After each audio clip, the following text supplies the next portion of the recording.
Today is Tuesday, November 17th, 2020. Coming up on Roland Martin Unfiltered, Georgia Representative-elect Nikema Williams will join us. We'll talk about the upcoming runoffs in that state, her replacing the late Congressman John Lewis in Congress, and get her thoughts on Lindsey Graham and all the drama that he's been involved with trying to toss out ballots in the Peach State. Investigative journalist Greg Pallas says John Ossoff has already won the election. Really? He will join us to explain. In the latest election news, Wesleyan University Dean has resigned after calling Joe Biden voters ignorant and anti-American, while Donald Trump challenges the election results continue to be denied everywhere, including now in Pennsylvania. A newly released 2020 exit poll survey shows that the number one issue that black voters want President-elect Joe Biden to address is structural racism. We'll talk about some of the others. An ongoing study by the American Medical Association says that racism is a threat to the nation's public health.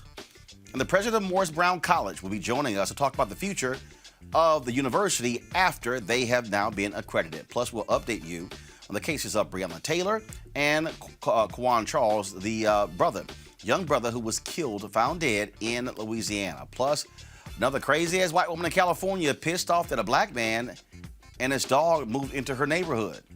Y'all, she's truly nuts. It's time to bring the funk on Roland Martin Unfiltered. Let's go. He's got it. Whatever the miss, he's on it. Whatever it is, he's got the scoop, the fact, the find. And when it breaks, he's right on time and it's rolling. Best believe he's knowing. Putting it down from sports to news to politics. With entertainment just for kicks, he's rolling. It's on go, roll, y'all. It's Roland Martin, yeah. Rolling with Roland now. He's funk, he's fresh, he's real, the best, you know he's Roland Martin now.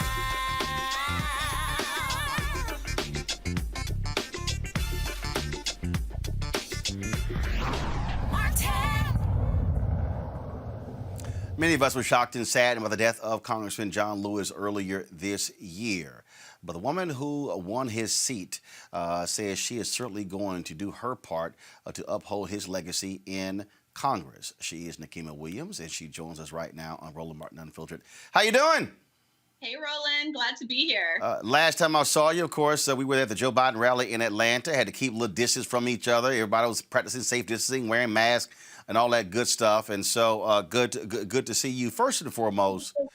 Yeah, precisely. And so that's why I wear my show shirt on my name. So people are like, who's that? I'm like, it's on the shirt. Like, read the shirt. So glad to have.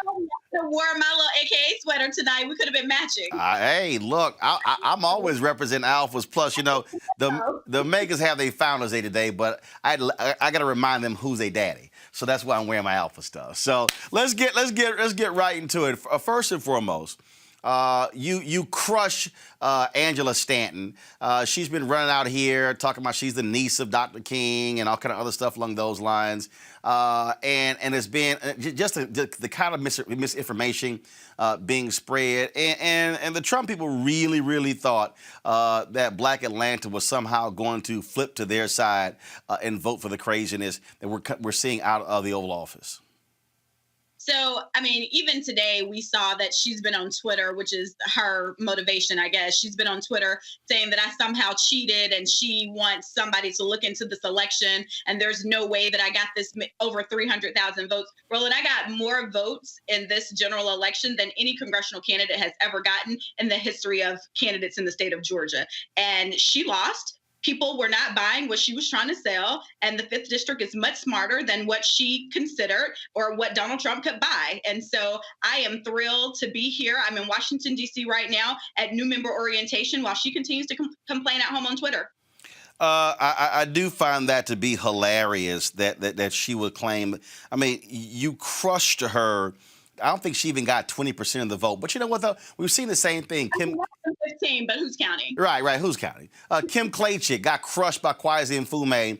That fool out in California who got crushed by Congresswoman Maxine Waters, same thing. I mean, these folks actually are tossing out, and what they're trying to do is they're doing what Donald Trump did from the outset in 2015, sow seeds of discontent.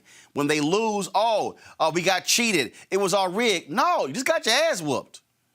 I mean, let's be clear, Roland. They were put in the race to do just this. They were put in the race not because Donald Trump expected them to win or he cares about uplifting the voices of Black people. They were put in the race to suppress Black votes so that they could continue to spew his hate and vitriol and try and keep Black voters at home. And it didn't work.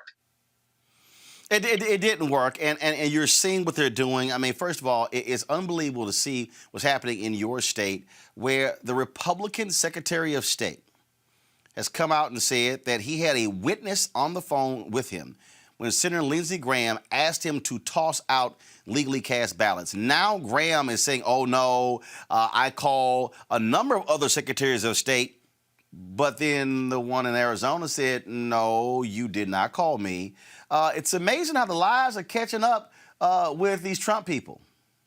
The lies are catching up. Donald Trump is bringing his entire party down with him. When people show you who they are, we should absolutely believe them. Donald Trump is a liar, and he is making sure that he exposes all of the rest of his cronies along with him. I am confident when the recount is said and done, Joe Biden will still be on top, and he will get the 16 electoral college votes from Georgia. We have delivered for November, and we're going to do the same thing when we send your frat, Raphael Warnock, to the U.S. Senate, and we're going to send John Ossoff up with him. Obviously all eyes are on Georgia, and Fair Fight and others are saying to folks, look, we don't need folks coming to Georgia. You can do the stuff where you are. What are you saying to people, folks who say, I want to help, I want to register people, I want to raise money, I want to knock on doors, I want to go door to door, because the Republicans are moving in massive numbers of people. Look, the estimate is that $100 million will be spent on Georgia over between now and January 5th. And so what is needed to support Warnock and Ossoff in Georgia?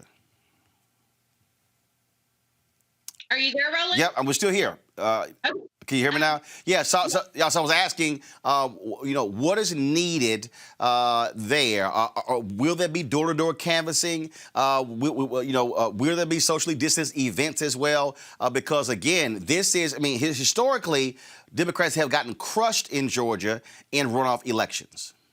Historically, that is very true, Roland, but historically, Democrats have not been winning for presidential candidates in Georgia either. So we just shocked the world when what we're able to do on November 3rd, and we are ready. We absolutely need volunteers from all across the country. We have an out-of-state volunteer program so that they can be a part of the collective groups that are working already on the ground, and we have in-state volunteers. There will be socially distanced rallies. We're going to mobilize our voters, but we're also going to keep people safe in the process. Republicans have yet to realize that this pandemic is real, but we do, and we're going to keep people safe while turning out the vote. So I'm the chairwoman of the Democratic Party of Georgia, first Black woman to ever chair our state Democratic Party. I don't take this lightly. I don't take my responsibilities lightly, and we are mobilizing around the clock. We have our coordinated campaign where we're working for both candidates. And so if people can go to georgiademocrat.org and they can get all of the ways that they can engage with the campaigns.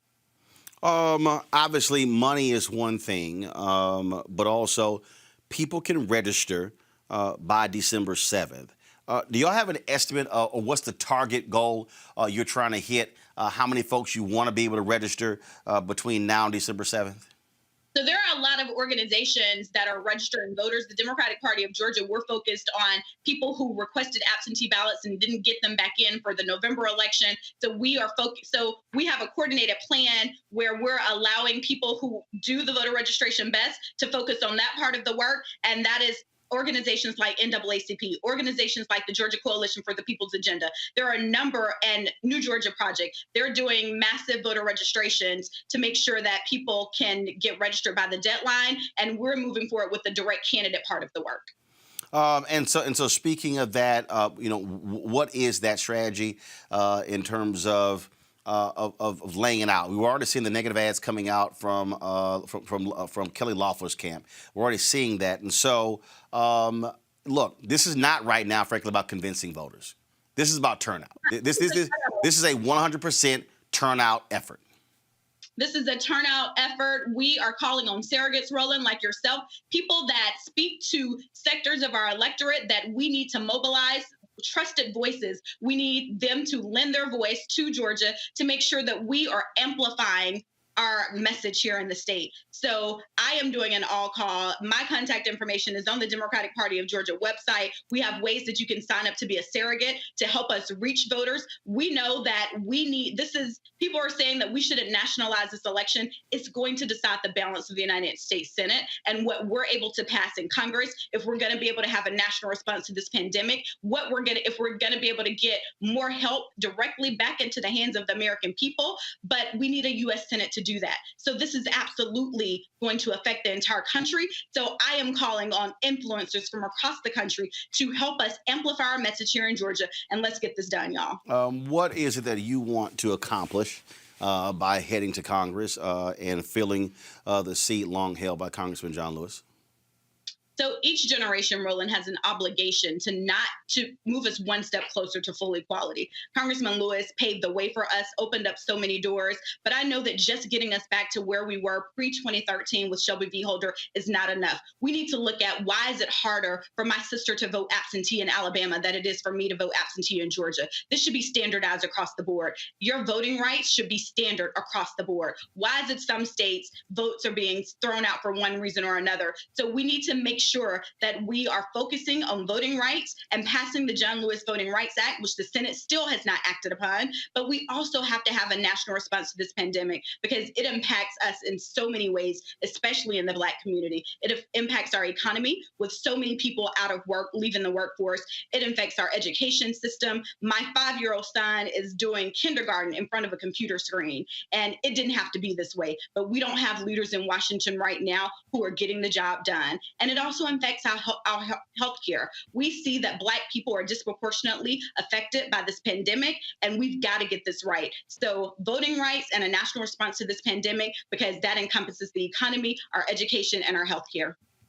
Obviously, a lot of people don't really understand, members of Congress do. And so specifically for your district, what do you want to be able to do to improve what's happening there? So, Roland, number one, I have requested to be on the Transportation and Infrastructure Committee because on that committee, I have the busiest airport in the world. That airport is the greatest generator of Black wealth in the Southeast. We need to make sure that our airport is strong. We need to make sure that we have the resources that we need to amplify what we're doing here on the ground. And we need to make sure that we build upon that so that the economic engine of the Southeast continues to thrive. We also need to be looking at infrastructure needs because I had a bill in the state legislature that would make lead testing of water in schools a requirement. And the Republicans would not even give me a hearing on that bill. And being on transportation and infrastructure will give me the ability to dig deep into some of those issues, systemic issues that continue to impact our communities. I represent in the state Senate right now, Vine City, where we know that people have been going door to door testing their water and their soil for lead, but we couldn't get anything done on the state level. And so I'm excited about getting to Congress so that I can do things in my district, bring back money for my district, and make sure that we continue to be the economic engine of the Southeast. All right, then. Congresswoman-elect Nekima Williams, we certainly appreciate it. Thank you so very much. Good luck. And we will, of course, will be in Georgia. Our goal is to spend lots of time there after Thanksgiving all the way through January 5th, bringing stories back to our folks and covering what's happening for Black folks there in Georgia. Appreciate it, Roland. Thank you. Thanks a lot. All right, folks, now I want to bring in my panel here. Kelly Bethea, communication strategist. Joseph Williams, senior editor, U.S. News and World Report. Michael Brown, former vice chair, DNC Finance Committee. All eyes are indeed on Georgia, Joseph. Runoff dates is this here. The election will be January 5th. As I said, voters have until December 7th to register to vote. In-person voting will be starting on December 14th. There's only one word, turnout, and that is supporters of Ossoff and Warnock are going to have to do every single thing they can to push people to get them to turn out. They cannot rest on their laurels and hope they turn out. It has to be a turnout engine. Yeah, that's absolutely right. I mean, You look at the results from the presidential election, and the turnout is there. The votes are there. And doing her massive job in getting the vote turnout, Stacey Abrams has even said that they may have left some votes on the table. Some people who got registered, some people who didn't turn out, and some people who weren't registered or haven't been registered just yet. So she is suggesting that this is just the tip of the iceberg, and turnout, they know, is everything, because the Republicans are not going to take this for granted. As a matter of fact, there's a lot of speculation that one of the reasons why Trump is doing what he's doing in staying in office and refusing to concede and fighting all these ridiculous lawsuits in court is to keep the base turned up, to keep them engaged so that they will turn out. So there's no vote that can be left on the sidelines. Nothing can be taken for granted. Turnout is the name of the game. That's the bottom line. Well, the Secretary of State of Georgia said that 24,000 people, Michael, voted in the GOP primary, did not vote in the general. Republicans are saying, man, if Donald Trump, the Republicans are saying Donald Trump had not complained about absentee balloting, he may have won Georgia if those folks had actually voted. Well, maybe. And before I answer the question, I want to thank you for wearing your sweater. Today is Omega Psi Phi Founders Day.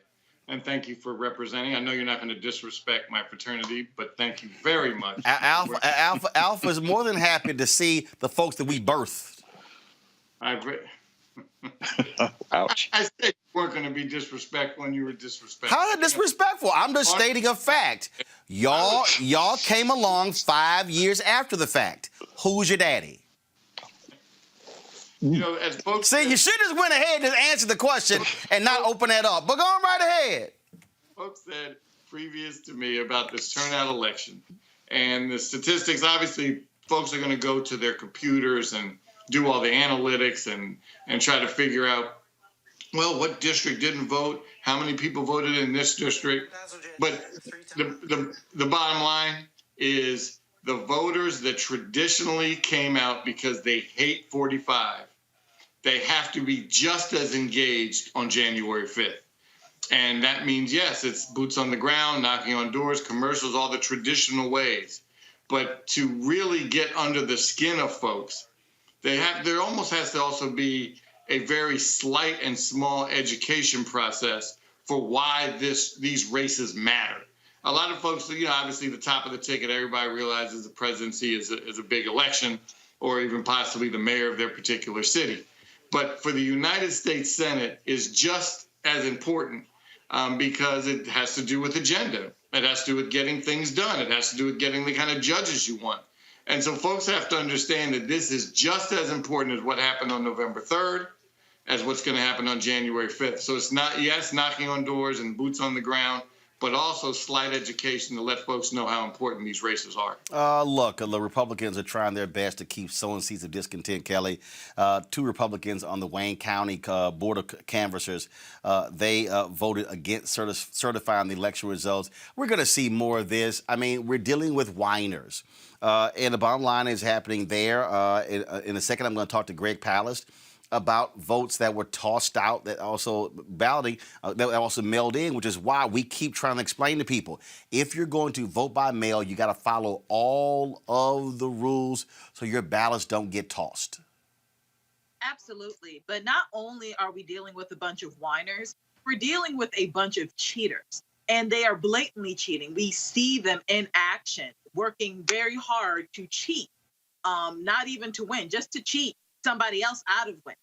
So it's deplorable, and it's really embarrassing on behalf of the Republican Party, because why would you want to be associated with people who are that cowardly, But on another note, I just echo the sentiments of the panel here in that we just really need to get out the vote. I live in D.C., but I am more than willing to make some phone calls from here on behalf of Georgians, making sure that everybody knows what they're doing. I encourage everyone watching this to do the same. We do not have to be in the state in order to help the state, especially in the middle of a pandemic. There are plenty of ways to be safe, socially distanced, and make sure that the right people are in office to make sure that this country is running again and able to help Biden with his agenda and making sure that America is equipped and ready for the next step, especially when it comes to coronavirus and making sure that it's eradicated altogether. But yeah, the Republican Party is just embarrassing at this point. It is really, really embarrassing. And in fact, I'm going to bring in investigative reporter Greg Pallas right now. Greg, I'm looking at this here. Again, Wayne County Board of Canvassers deadlock. And the Republican chair, Monica Palmer, actually said she will be open to certifying the vote, quote, in the communities other than Detroit. To certify everything but Detroit. Gee, what color are the people of Detroit? I don't know. Do you know? Do you have any hints? Do you have any idea the color of their ballots? Maybe bluish? What do you think? You know, look, we went through this before, and I'm by the way, this is no joke, because the Trump campaign's gambit, as I've warned before, is to try to get states not to certify their ballots. Oh, there's so much fraud. There's so much confusion. Mail-in ballots, we can't figure it all out. They may have come from Mars. You know, you heard that from Donnie Jr. And so if they can get states to say we can't certify, oh, it's just too difficult.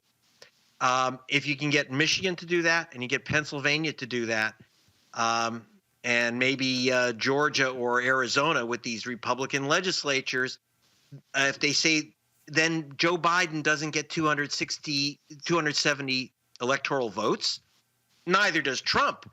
But under the 12th Amendment to the Constitution, if those states don't certify, it goes to the House, goes to the House of Representatives, not Pelosi. She doesn't pick the president out of her sorting hat.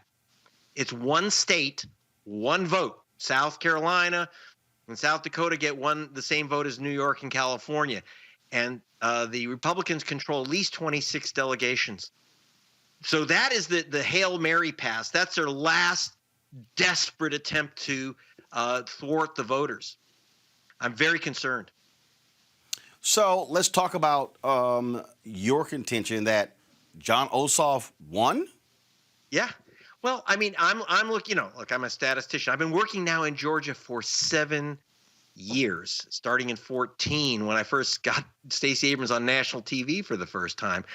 I've been looking at how they're handling their voter rolls and the count of the mail-in ballots.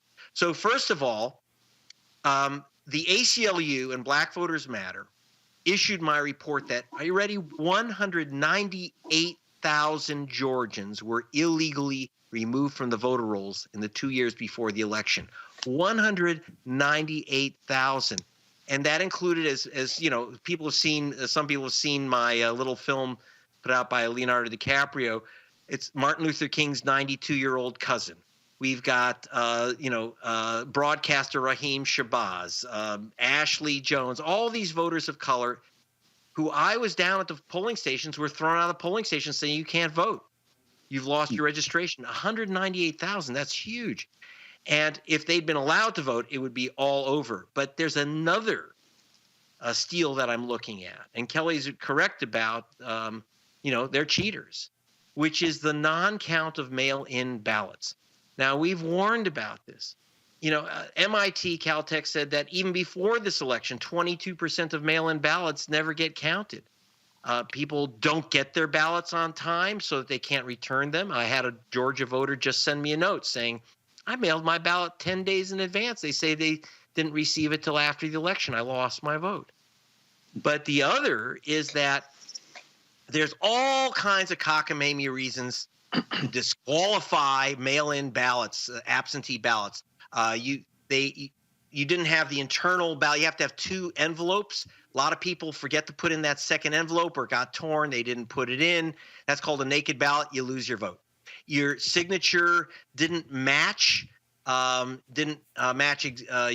registration signature. Now, in America, we had 141,000 people not have their votes counted. Now, those weren't stolen ballots that were forged. We don't have hundreds of thousands of people being arrested for forgery. They're just using this as an excuse. Non-experts, boogaloo boys, Republican operatives are saying, I don't like that signature. And those ballots are being tossed. So I'm trying to check with Georgia. Now, normally this stuff, Roland, is very public. You're supposed to know how many mail-in ballots there are, how many were counted, how many were not counted, why they're disqualified. They have to report this to the federal government. However, I'm not getting any responses out of Georgia that you're supposed to have. So I did get the total from Gwinnett County, which is one of the big counties that make up Atlanta. And I found out, are you ready? 30% of the mail-in ballots were disqualified, rejected. by 30%? Gwinnett County. 30%. Now, I have to say, that's one county out of over 150 counties in Georgia. It's one of the biggest. We're having trouble getting the numbers from the other counties. Now, Gwinnett's always had problems with mail-in voting, so that might be a high number. But if it's even 10% or 20%, and remember that overwhelmingly mail-in ballots were Democratic because the Democratic Party pushed the mail-in ballots. Republicans told their voters, don't vote by mail. And we know from the counts in many, many states, for example, in Michigan, Wisconsin, Pennsylvania, we know those mail-in ballots are just crushingly Biden ballots, which would also mean in Georgia, Ossoff and Warnock ballots. Now, because Reverend Warnock was in a three-way race, there's no way he could avoid a runoff in the so-called jungle primary. However, John Ossoff was just that close to being over the top, just a smidge from walking away with the election without a need of a runoff.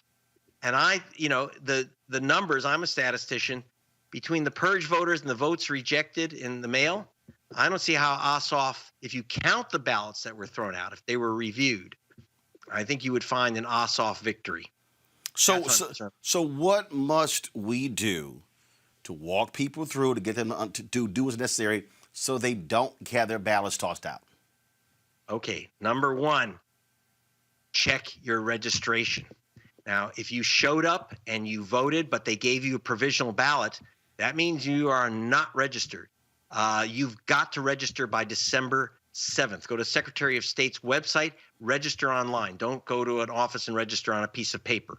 Register online and do it right away, because in Georgia they have to, quote, verify your signature and registration, which is crazy. Most states don't do that before you register, but Georgia does. So you got to do it now.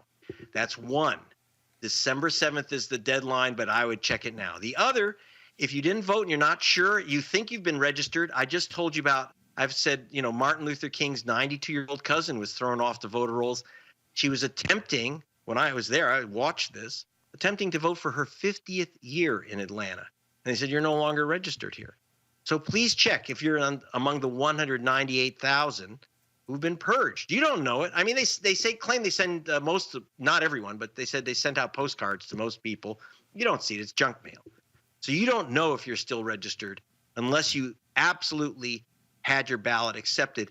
And you have to be very careful about that. If you're sent a provisional ballot, or if you don't know if you didn't vote in the general election, you better re-register right now. If you move down the street, the law says if you move within your county in Georgia, you don't have to re-register. But if you don't re-register, the chances are they're going to block you. Doesn't matter what's fair or what's right or what's the law. It's Georgia. Law doesn't we have a national voter registration act, a national law. It seems to bounce off the Georgia borders. And that's, I'm very concerned because now you have the right wing, you have the Trumpites and Lindsey Graham saying, oh, the Secretary of State of Georgia allowed all these illegal ballots. Well, everyone knows that's nonsense. They can't show us not one single bad ballot.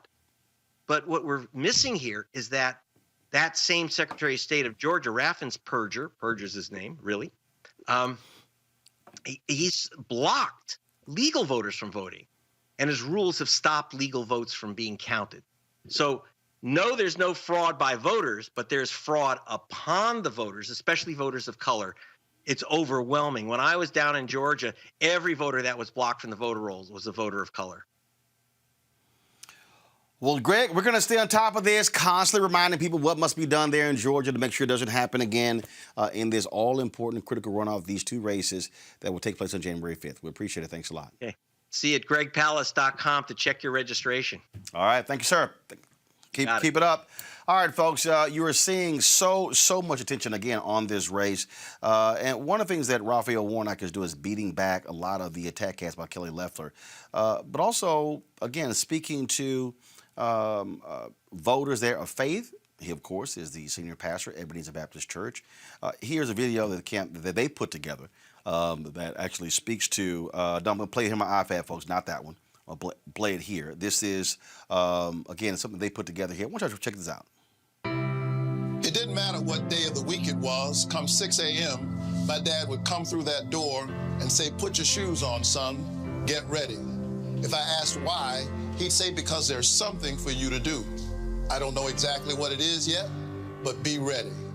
I'm Reverend Raphael Warnock, and I've spent my entire life trying to be ready.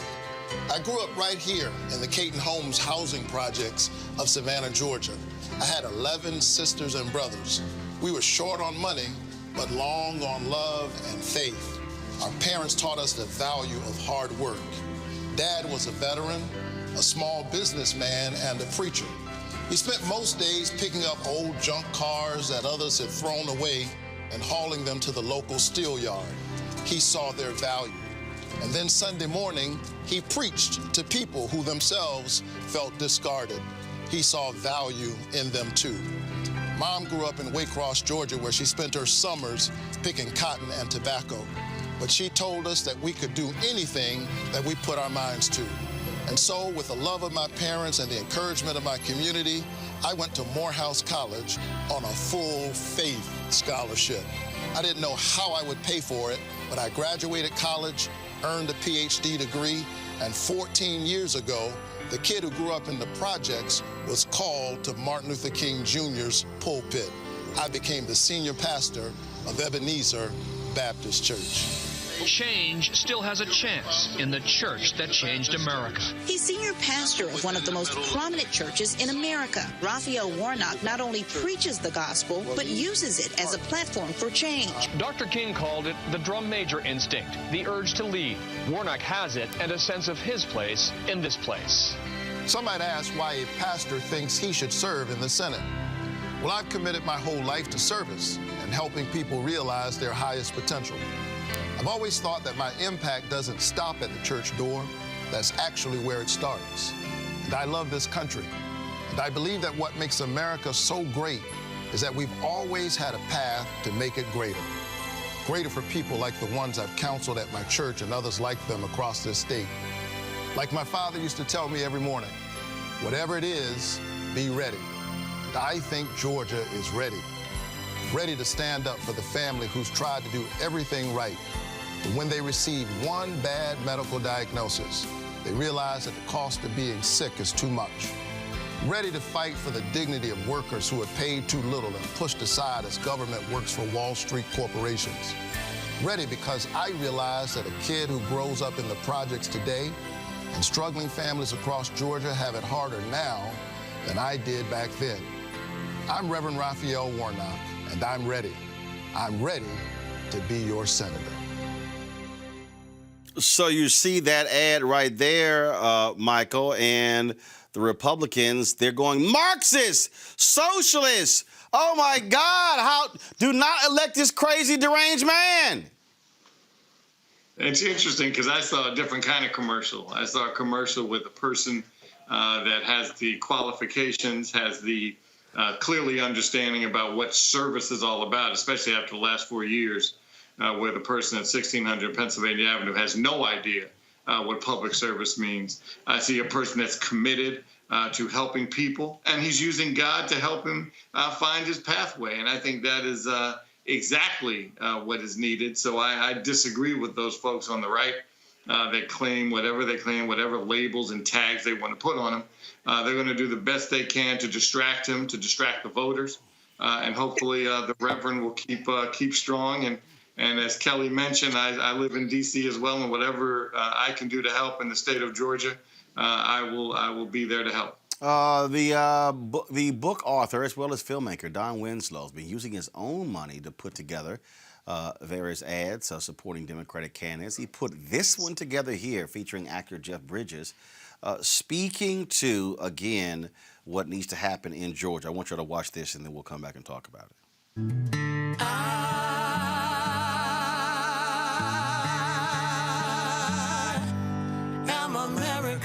We are all Americans. We rise or we fall together.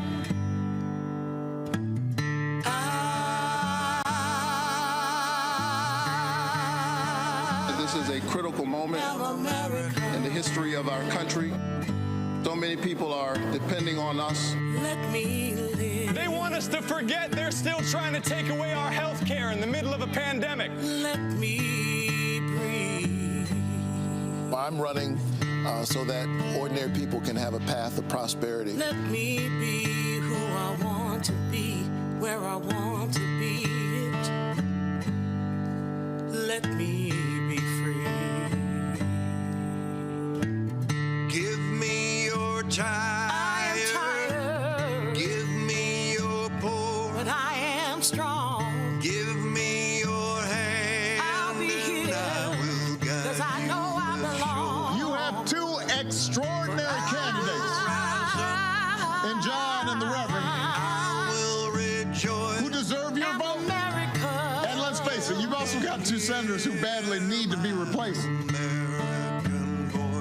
Oh, yes. Give me my freedom. Give me my freedom. Give me my freedom, and I will rejoice. This has to be a movement-style, bottom-up, grassroots turnout effort unlike anything we've ever seen in our history. May we rise to the challenge of this renewed reckoning around race and push back hard against the forces of bigotry. All I ask of you, all I ask of you, all I ask of you.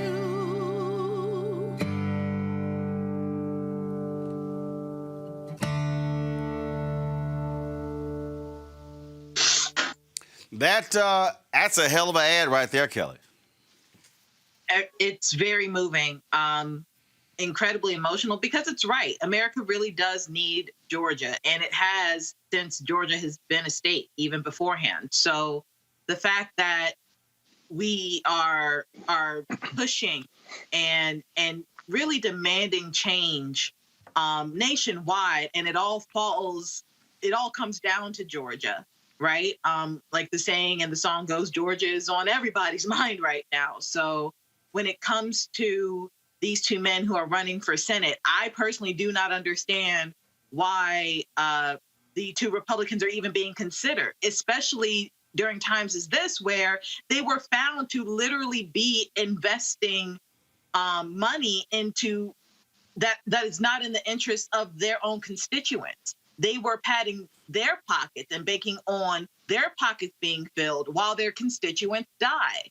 And when Ossoff and Perdue were in that debate, Perdue did not have an answer because there's no reputable answer to be had. There's nothing that is excusable for such behavior. So when we see these ads and we see the records of these two senators, and then we see the reputation being laid out between Ossoff and Warnock, it's a really easy choice for me, if I were Georgian, to vote for the two Democratic senators, because their entire platform, their entire career path has been dedicated to the service of the state and the service of their respective jurisdiction. We don't have that kind of example out of the Republican side. So it's an easy choice, in my opinion, to vote for the Democratic side of things. And it's also an easy choice for people who are outside of Georgia to do whatever they can possible to make sure that these two men get into the Senate seat so we can get things done in the Senate and for America at large. You spoke of the insider trading allegations against Perdue and Loeffler. The folks at Really American put together this ad highlighting that very thing. Watch this. Before we all knew how dangerous COVID would be, Georgia Senators David Perdue and Kelly Loeffler got a secret briefing on it. But instead of helping Georgia prepare, the millionaire Republicans made themselves even richer. On the same day of the Senate briefing, Perdue bought stock in a personal protective equipment company. Loeffler sold millions of dollars in stock the same day of the briefing, then bought stock in a company that makes work-from-home software. Financial disclosure forms show that Loeffler sold up to $3.1 million in stock over 3 weeks after being privately briefed in the Senate on coronavirus. Records show that Purdue did purchase stock in Pfizer, a pharmaceutical company now developing a coronavirus vaccine. Purdue, who is worth almost $16 million, and Loeffler, who has more than $500 million, were playing the stock market on inside information instead of helping Georgians. They shouldn't be in the Senate. They should be in prison. Vote them out on January 5th.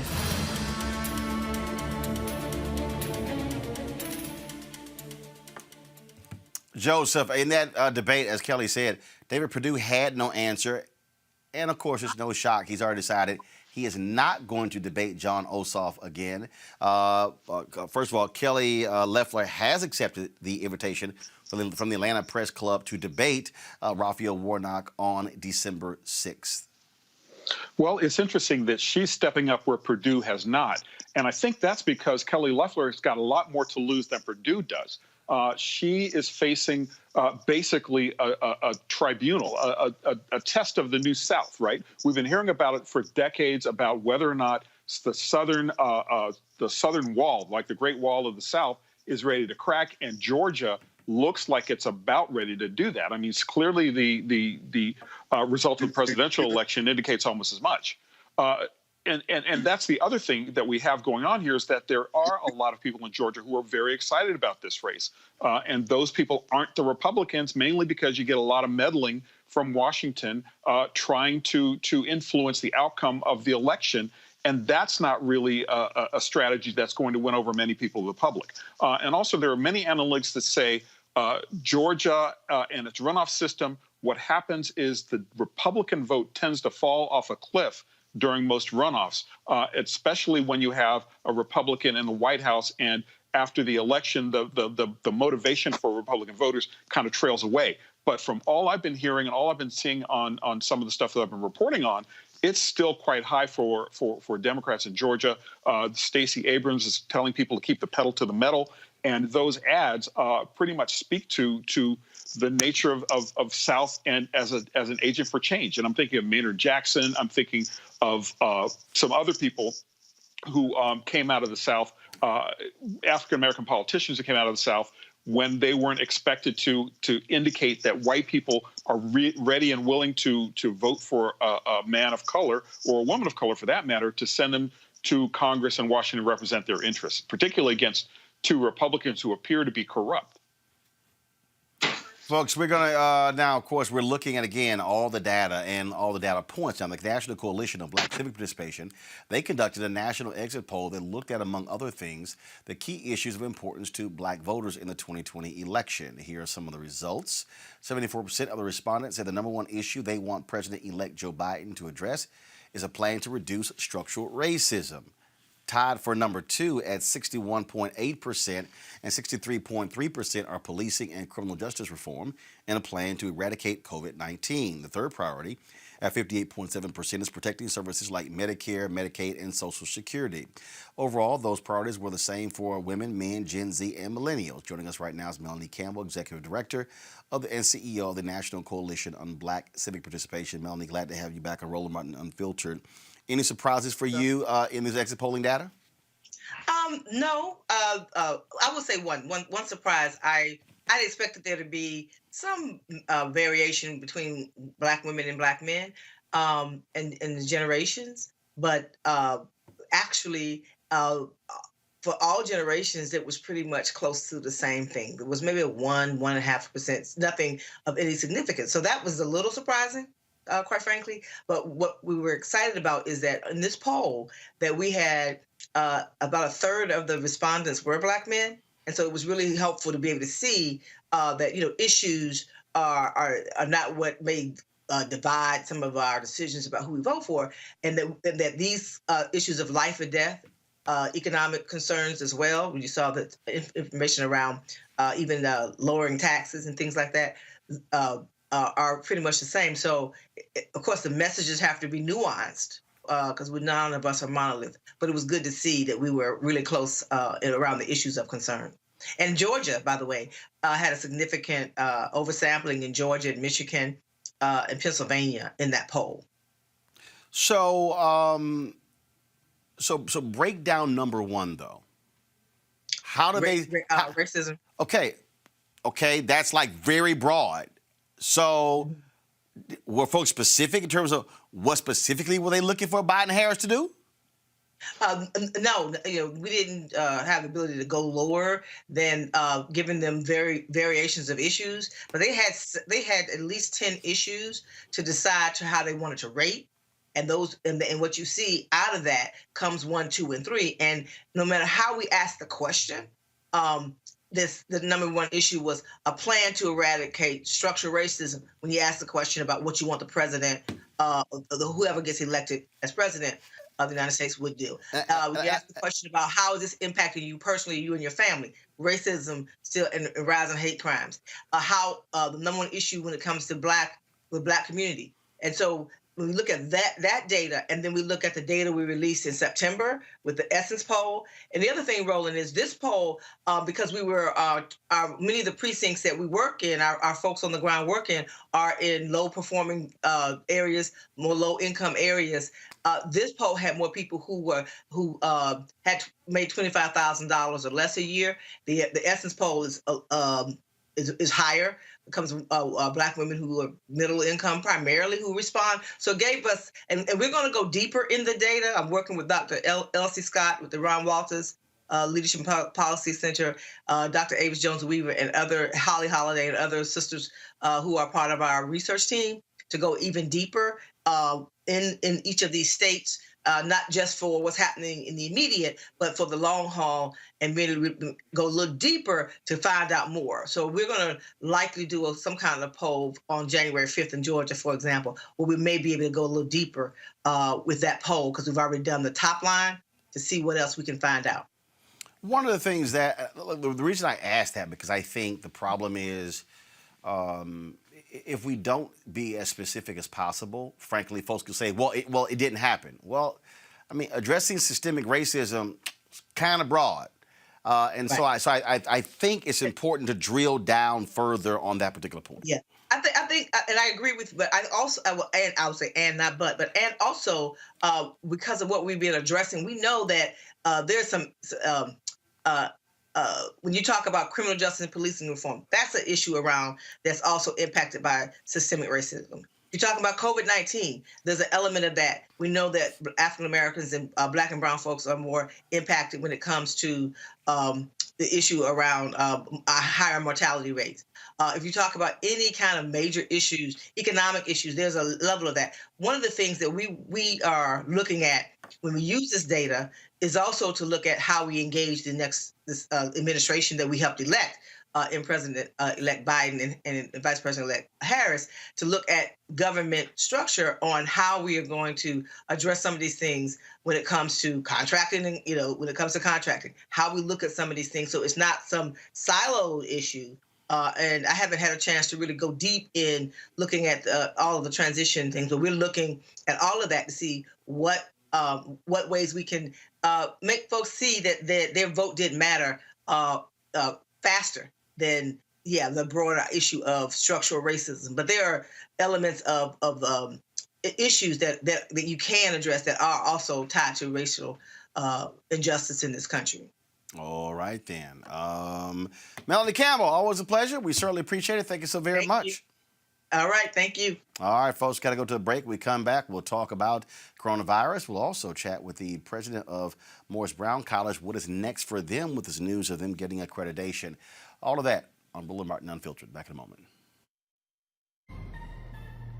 And we've had a lot of pain in this country. People were disappointed, and they were saying, no, it's not gonna matter. What I didn't like is when young people said it. And I can understand if you've had a really difficult life and you're imagining the whole system's corrupted and why would it work for me?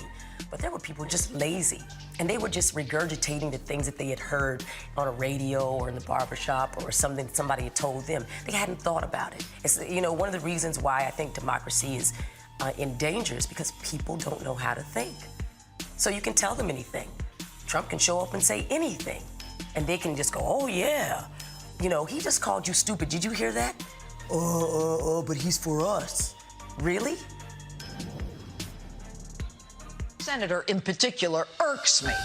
Senator Kelly Loeffler, not elected, but appointed just a couple months ago. Records show Loeffler and her husband, whose company owns the U.S. Stock Exchange, sold stock valued between $1.3 and $3.1 million.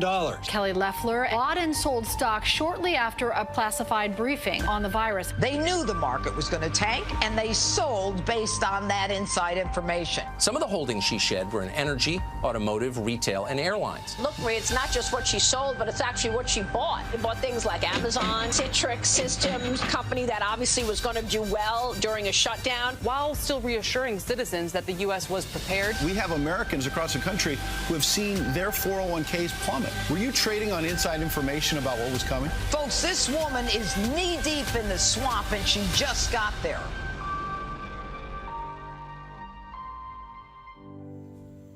I'm John Ossoff, and the path to recovery is clear. First, we listen to medical experts to control this virus. Then we shore up our economy with stronger support for small businesses and tax relief for working families. And it's time for a historic infrastructure plan to get people back to work and invest in our future. We need leaders who bring us together to get this done. And that's why I approve this message.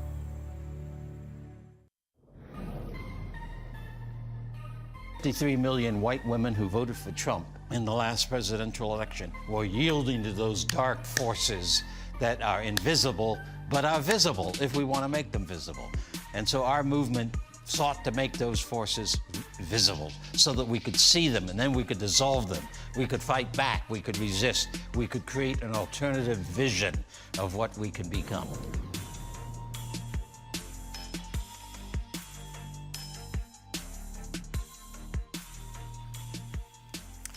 Folks, Morris Brown College recently announced that the school's accreditation application with the Transnational Association of Christian Colleges and Schools has been approved. This is a major step toward receiving full accreditation since having it revoked by the Southern Association of Colleges and Schools in 2002 due to debt and financial mismanagement. Joining me now with more, Dr. Kevin James. He's the president of Morris Brown College. Doc, how you doing?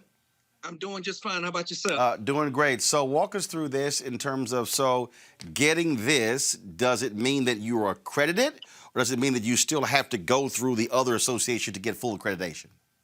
Oh, this is just the beginning, Roland. We submitted our accreditation application in June of this year, and we just received approval last week that the application has been approved. The next step was for us to submit our self-study, which basically is us literally writing a book on ourselves regarding how we met all of the IER requirements, which is a synonym for what they deem as quality. Now that we've submitted all of these things, the Transnational Association of Christian Colleges and Schools, their representatives will be coming down here in January, basically to confirm everything that we said that we are, to basically verify that we're an institution of quality. And once that is completed, we anticipate going before their board in April of 2021 for their consideration of candidacy. Once we're eligible for candidacy, we would then be eligible for federal financial aid, which is the big deal for students, being able to get student loans to be able to attend Morris Brown. This is historic work. No HBCU has ever come back 20 years after losing its accreditation. And so this is historic work, and we're just so excited here at Morris Brown. What, obviously there were all kinds of drama, debt, financial issues that led to being pulled. What is your position now? And that is also, Morris Brown never shut down, but what is the condition of buildings? How many students do you think you'll be able to service? What type of majors? Things along those lines. Sure. Very good. Well, so during bankruptcy, we lost a large portion of our land. Currently, we have about 6-7 acres left, 3 buildings. 1 building is operational. We have programs under 3 umbrellas: business, psychology, and music. And so we anticipate being able to offer these degree programs as we reacquire land and the like. Online learning will be critically important to our restoration. So we anticipate having phenomenal online programs, but we still will be a historically Black college and be a cultural historically Black college here in Atlanta. So regarding our financial position, the institution is in a much better place. We worked with the AME Church. We were founded by the AME Church for them to forgive the debt that we owed them. We owed them about $4.2 million. And so this administration worked with the African Methodist Episcopal Church and convinced them to forgive that debt.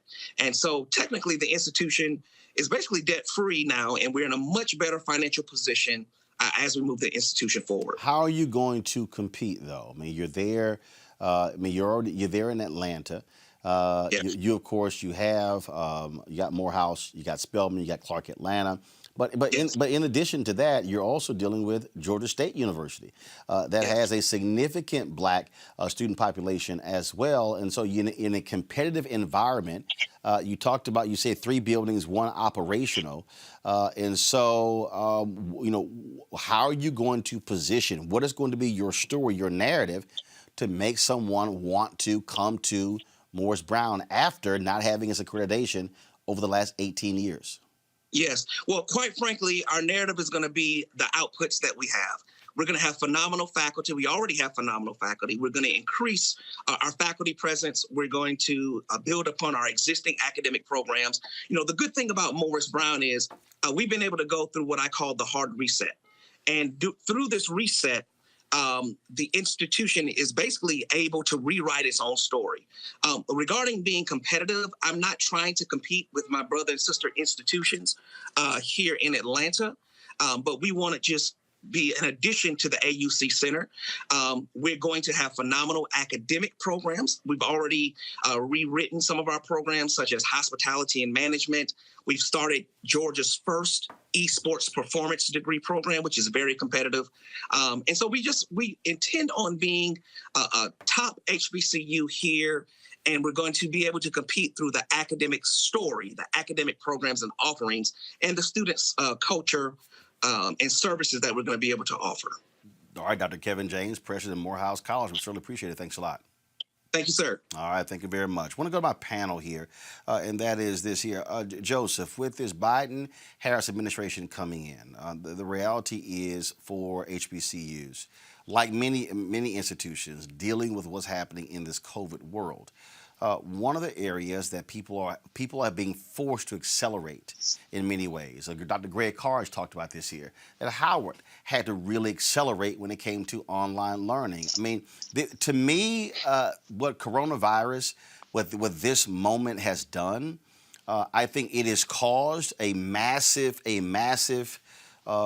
review of how businesses, corporations, small businesses, government, how we work. And I'm telling you, I don't think we're going to be remotely the same once we move out of this international pandemic. I think that's accurate. I mean, I was on a panel today where we were talking about education, and there's been a seismic shift. Not a lot of these things that we're doing right now are going to stay the way we're doing them. We're probably not going to go back to an exclusive classroom-only model. And here in D.C., everywhere you look, you see advertisements for Penn State, for Wesleyan College, for Temple College, online universities where you can get your advanced degree from the comfort of your own home. And now that's a reality for many undergraduates. So certainly for Morris Brown to offer an esports degree, that kind of opened my eyes a little bit. And I think that's a nod towards the future. But a lot of HBCUs are kind of lagging behind in that area. One would hope that with Kamala Harris in the White House, she'd be a very fierce advocate for HBCUs. You also have Dr. Jill Biden, a community and college professor, that between the two of them, they would recognize the fact that education is shifting. The landscape is not going to look the same as it did before pandemic, and we certainly don't know exactly what the future is. But you have two people who have very, Vice President-elect Harris, who has HBCUs near and dear to her heart, and campaigned and was proud of her HBCU lineage, and Dr. Harris, who knows that education at a traditional PWI or at a four-year school isn't for everyone. You think that those two might be able to team up and either move the president or whoever you might name as the education secretary to try to look at these programs, fund some money, find some money. During the conversation with the president of Morris Brown, I'm constantly reminded in my head that HBCUs have a fraction of the endowments of even the smallest PWI. So they're going to need money. They're going to need targeted plans. They're going to need a lot of help in Washington if they're to make that transition to the 21st century. Bottom line here, Kelly, that's what this really is all about. And I think if you're an HBCU president, if you're an administrator, you really right now are thinking not in terms of really the next 6 months, but really what is 2021 going to look like, 2022? And I think that I just don't think that we're going to be returning back to this normal, and this is really going to be the case in education. I don't think that we're going to return to what used to be normal either.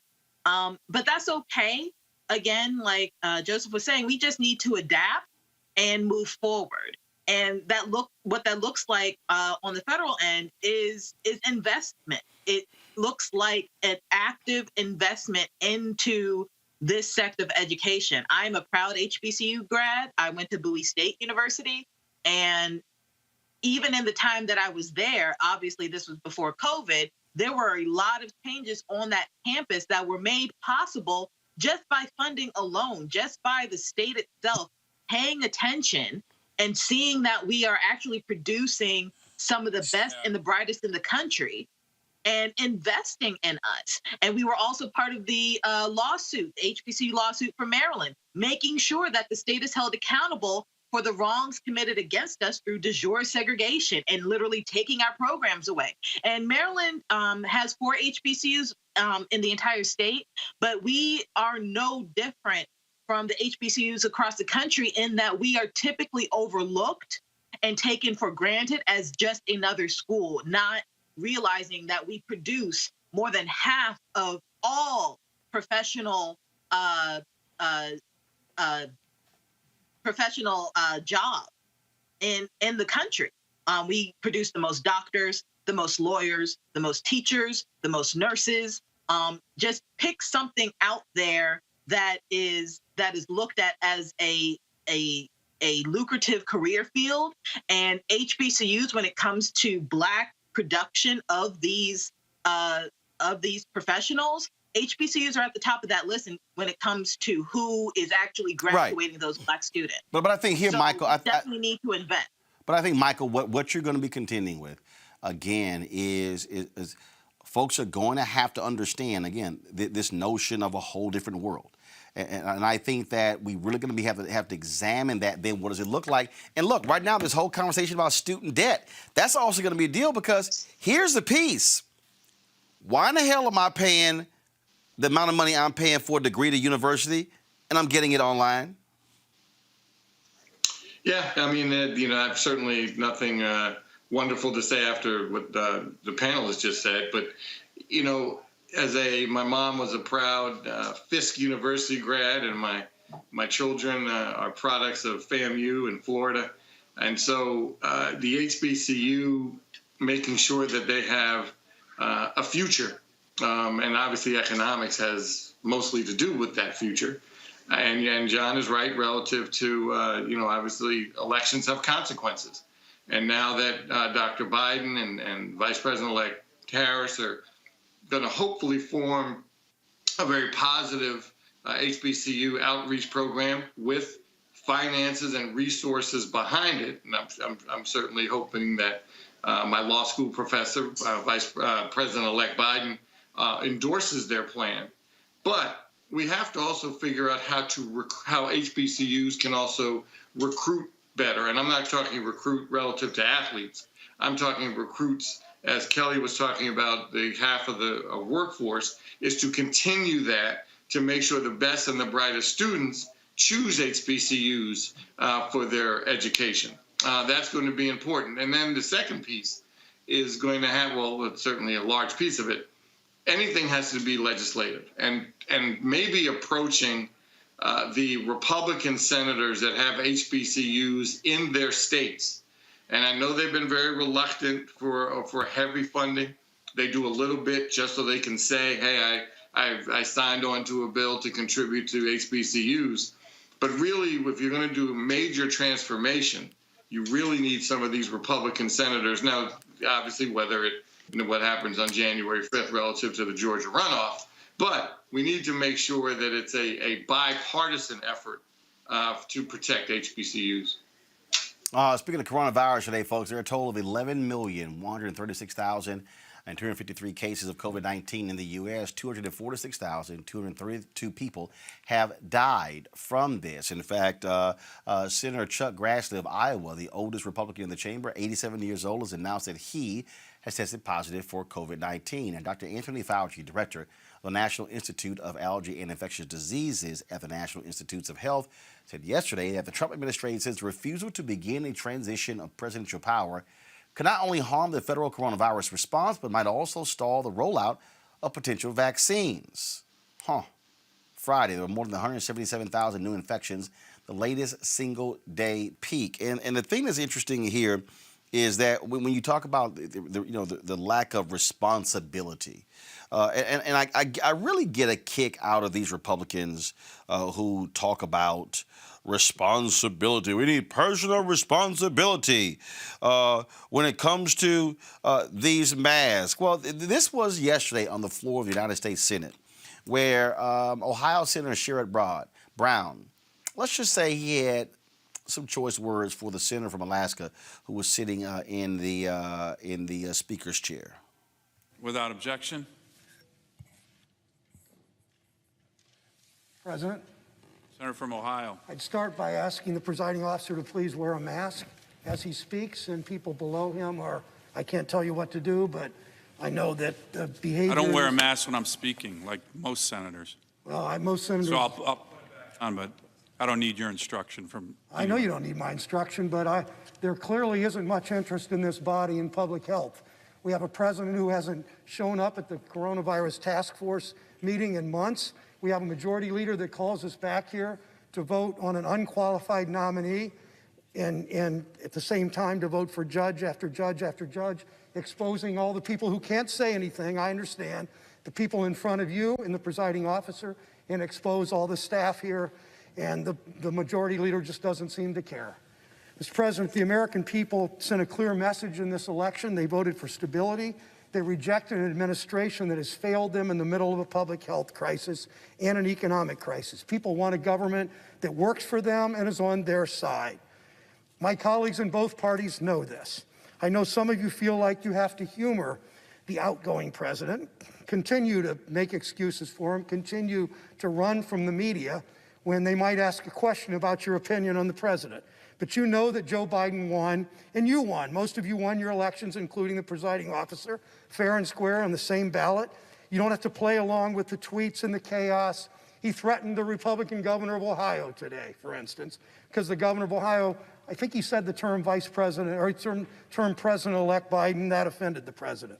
But you don't have to play along with the tweets and the chaos and the crazy anymore. We need to move on. We need to actually deliver for the people who voted for us and put their faith in us.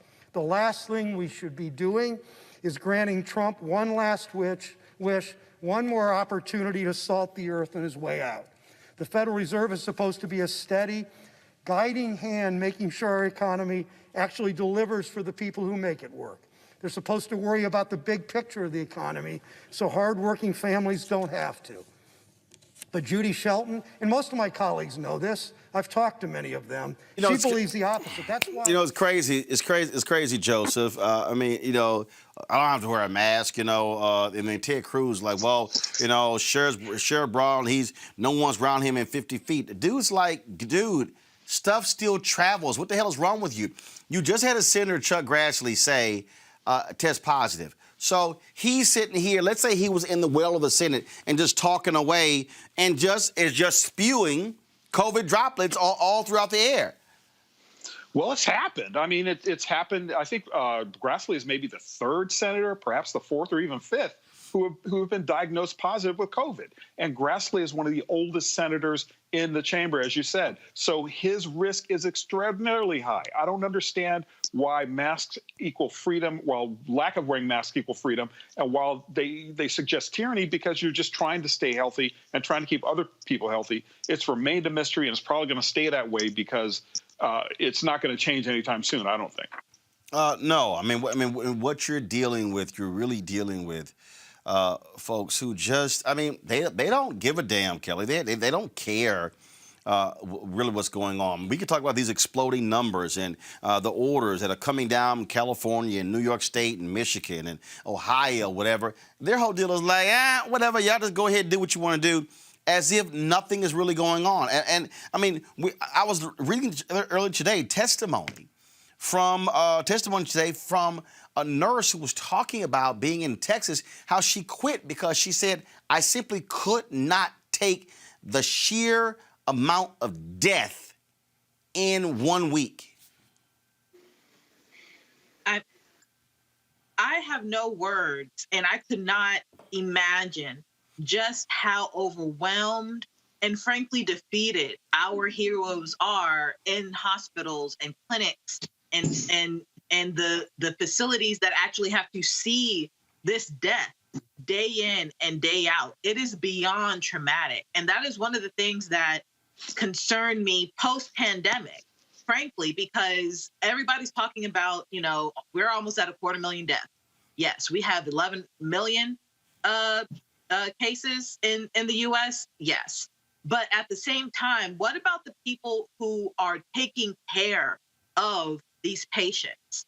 And what about the people who are literally the last thing that these victims of this disease see? And you're talking about nurses who see 20 deaths a day, and they're not in a war zone. They're at home. That's traumatic. That is something on the psyche that's not going to go away anytime soon, if ever. So to take that and translate it over here to senators who are supposed to be representing these healthcare workers, who are supposed to be representing these victims, who are supposed to be representing the people who are most affected by this disease, to see them literally on the Senate floor saying, I don't need to wear a mask. I don't need to wear a piece of fabric over my face, lest that I catch the disease as well. Right. It is infuriating, not only to me, but to the victims of COVID-19. But they don't. But they don't care about. Ridiculous. But they don't care about the victims, Michael. They don't. Bottom line is, there's no sense of responsibility. They actually, I really do believe in herd immunity, and I think for them, hey, if 2 to 3% die, yeah, we're good. And they're good for a couple of reasons. Obviously we're in a different time, and clearly this whole cult of the last 4 years. But folks don't seem to be concerned anymore with, what's your legacy going to be? What will history write about you?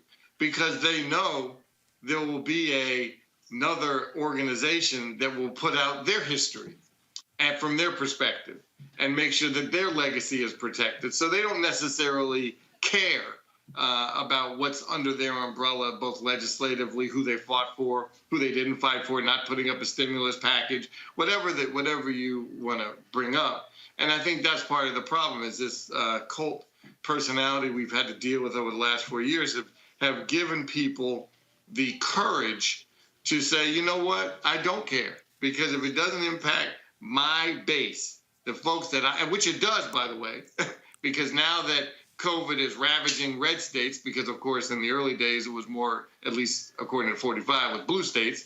Now it's red states that are being ravaged. But he doesn't care. He's clearly checked out. He doesn't care about governing. He doesn't, not that he ever has cared about governing or leading. And now we're in the situation we're in. It's going to continue this way. That's exactly the case. Folks, let's talk about some other news. The FBI released a report yesterday that showed more people were killed in hate crimes last year in America than in any year since 1992, when the FBI first started recording hate killings. 51 people lost their lives to hate crime. That's a 112% increase over the year before. The bulk of killings happened on August 3rd when a gunman shot and killed 23 people inside a Walmart in El Paso, Texas. A white gunman, a racist gunman. By 2019, it would have been a record year for deadly hate crimes, even without that massacre. This is, Joseph, a real issue. This whole idea that Donald Trump has tamped down the racial animus, that's a lie. Oh, absolutely. I mean, all you have to do is just look around. I mean, we've got armed people showing up at state capitals suggesting that they want to burst in and open fire on this on the state legislature in Michigan, that they want to kidnap the Michigan governor, that it's okay to like try to run a campaign bus off the side of a road, and it's okay to proudly display your white nationalism. I saw a story the other day that the leader of the Proud Boys is upset because he wants to start calling himself a Nazi. I mean, there was a time where this was completely beyond the pale. Now it's been normalized, in large part of the behavior and the enabling of the Republican Party, the behavior of their president. They're enabling him to do this, and they're understanding that this is exactly what their base wants. Well, and I think that's the piece that people are missing here, Kelly. They're missing that what Donald Trump has done is unleashed this idea that you can say whatever you want and do it. And guess what? No one is going to get in trouble for it. In fact, you can thrive. I don't know if it's an unleashing, more so it being a revealing tactic, because it's not like it went away. It's not like he opened up the floodgate. It was already open. He just opened it a little bit wider, you know. But when it comes to the Proud Boys and all of these groups that are, you know, seemingly coming out the woodwork, I'm not surprised by it at all. It is a shame that we are going back to numbers regarding hate crimes like that we haven't seen basically since the Jim Crow era. It reveals how racist America is. It reveals how far behind we are in the psyche that Black lives really do matter. It reveals the fact that we have a long way to go before we can even contemplate saying that we are a post-racial society. So this isn't surprising to me at all. It is disappointing to me always. But the fact that we are now entering a new leadership regime in the Biden-Harris administration, hopefully those numbers will go back down. But don't be mistaken that their administration is a reflection of post-racial society or something that will eradicate racism some way. No, these people are still going to be around, and we need to be vigilant in getting them out completely. Joseph, go ahead. Yeah, I just want to interject really quickly. I mean, those are two very important points. Number one is that, yes, it has always been there, but, you know, at least 10 years ago or even 8 years ago, people had the good taste to keep it under wraps, because the one thing that people hated to be called in public, and ironically, the one thing Trump hates being called, is a racist. So people tried to have the good sense to try to not say the quiet parts out loud. Now they absolutely are saying the quiet parts out loud. They're using a bullhorn to say it. And the second point that I wanted to make that's more troubling is they are not going away with the election of Joe Biden. As a matter of fact, I think that they're taking their cues from Trump and saying that they're going to resist and they're going to fight to the last person. And Lord help us with with whatever's going to come after that. But that's why, Michael, I said unleash. I said that for a reason, because, frankly, folks, we can't say certain things in the public. Trump's like, what the hell? Yes, you can. They're like, hey, great. I believe that's why we're seeing. Look, we're going to show a crazy-ass white person segment, this white woman. Look, these folks just rolling up on folks, walking them in black people's houses, like, who are you? Why are you here? I mean, these things were happening before. Yeah, they're really happening right now. And I think even what you're talking about, what John's talking about, is related to also polling. I know we know the polls were not quite accurate, even though maybe in the end they'll be close. But in the last two cycles, they haven't really been accurate. And because we have people, when a pollster comes up to you with a clipboard at a grocery store or calls your house, and you have company over, folks who are 45 supporters do not want to tell a pollster that they're supporting that person because they think their friends will think they're racist. So they lie to pollsters. And I don't know how you fix that. The analytics you can fix, the computer systems you can fix, but I don't know how you fix human nature so people don't lie to a pollster. On the unleashing comment, I think everyone's right. The next 4 years are going to be resist, just like it was the last 4 years. Hopefully, the president-elect will figure out a way to be able to bring people together, turn down the heat. Whether he's successful or not, I doubt it, especially if 45 decides to either have his own channel or whatever he decides to do to spew out every conspiracy theory he can with QAnon and the Proud Boys and all these things that he likes to support because they support him. I don't know what the country will be like over the next 4 years. Hopefully, President-elect can try to figure out how to bring people together. Well, let's turn our attention to the Breonna Taylor case, where a woman who sat on the grand jury recently came forward and told the Associated Press she believed the investigation into Taylor's death was incomplete and that prosecutors were only interested in giving the officers involved a slap on the wrist. This woman is the third juror who believes she and the other members of the jury weren't given the option to charge the officers who fatally shot Taylor. As we know, former police officer Brett Hankerson was charged with 3 counts of wanton endangerment, which is a low-level felony and carries a 1 to 5 year sentence. As for the other 2 officers who shot Taylor, the grand jury decided not to charge them at all. The woman says more should have been done, and she doesn't understand why prosecutors didn't consider endangerment charges. We have the video, roll it. Okay. All right, gotcha. So, folks, I thought we had the video. The fact that a third juror comes out, Michael, I think speaks volumes. This district, the Kentucky Attorney General basically operated as the defense attorney. Pure and simple. Well, that's how he operated. He did, and he's been operating that way since some members of the leadership of the GOP have told him if you follow a particular roadmap, you'll be on the national stage. But you need to do things that you may not be comfortable with, but it'll help your own political career. He's a disaster. He's a disgrace. He's an embarrassment.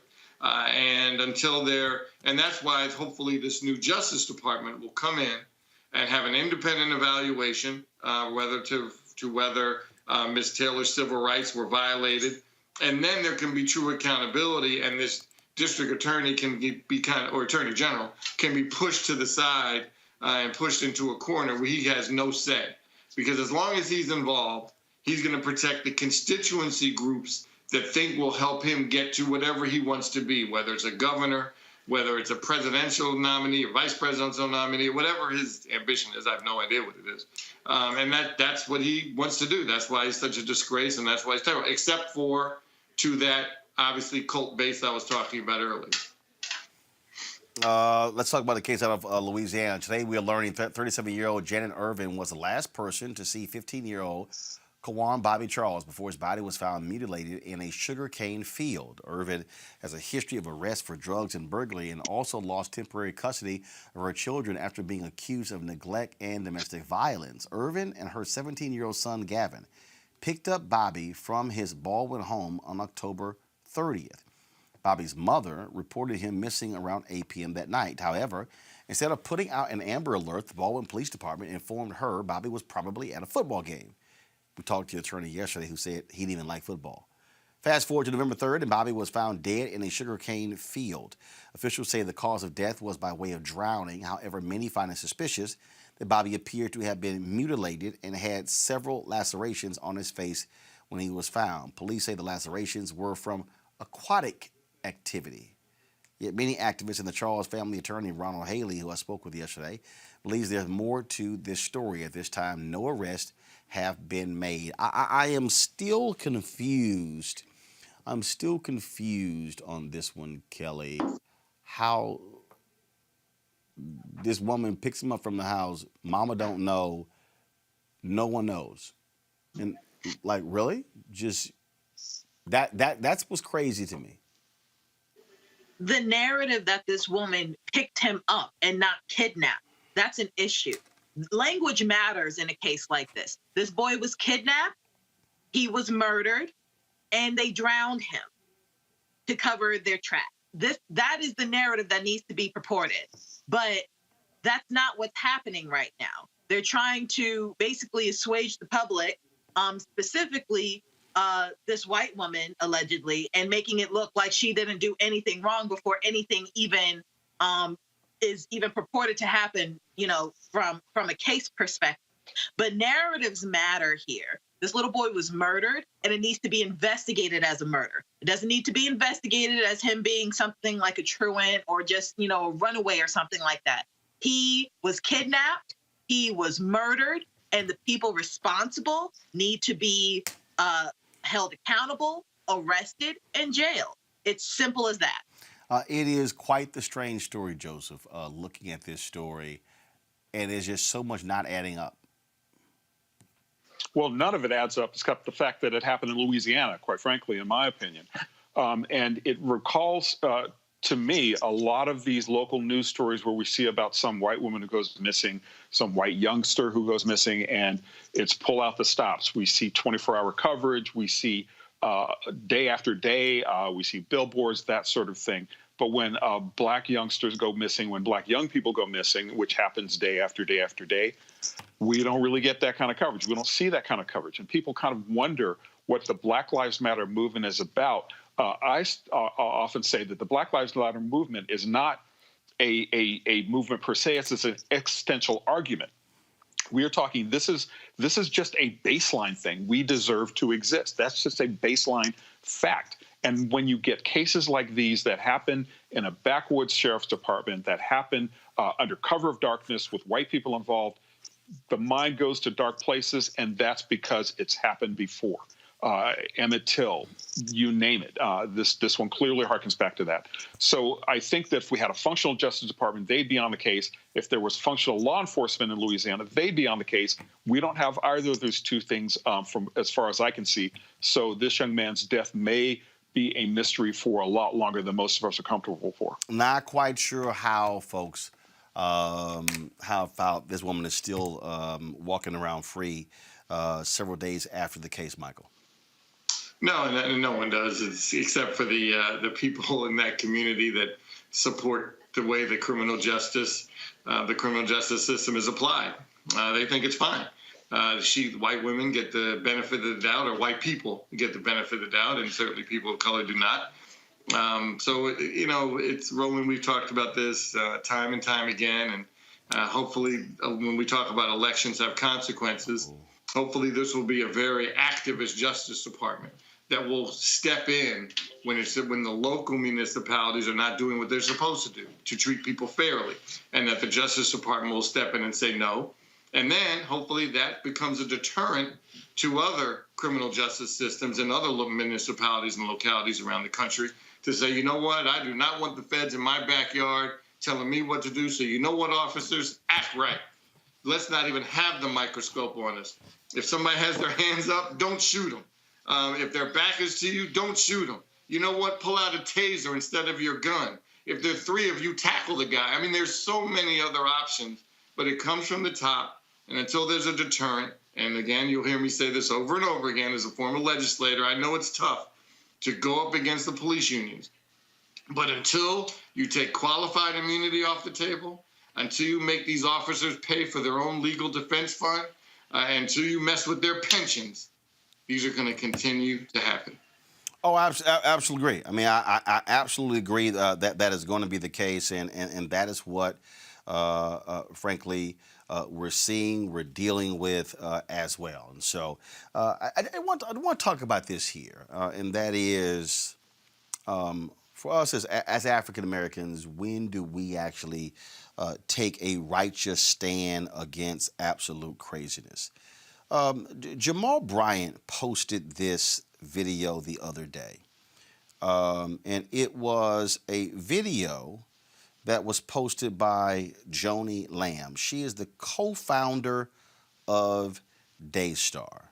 And I want you, I want to pull this up, and I'm going to explain something on the back end, but I want y'all to see the video first. Go to my iPad, please. The president has every right to look into allegations and to request recounts under the law. This is a very big moment. This is a major fraud in our nation.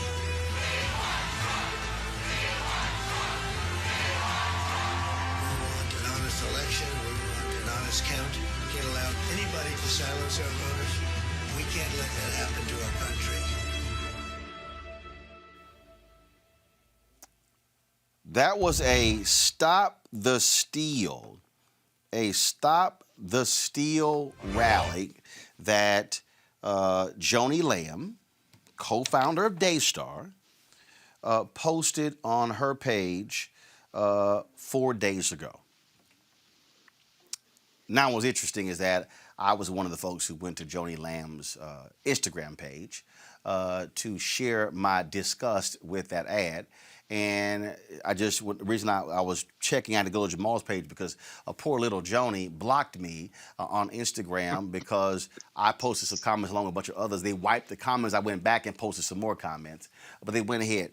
So let me say this right here. Here is the co-founder of a Christian television network that airs a significant number of sermons from black preachers. And she puts on here this, and she had lots of pray for Trump posts on her page and all this sort of nonsense. And the thing is, Daystar wants to rely on black preachers using the tithes and offerings of black people to pay for their television ministry. And then she puts this nonsense up, a Stop the Steal rally in a state Trump beat Biden by 800,000 votes. So what the hell is Joni Lamb and Daystar saying was stolen?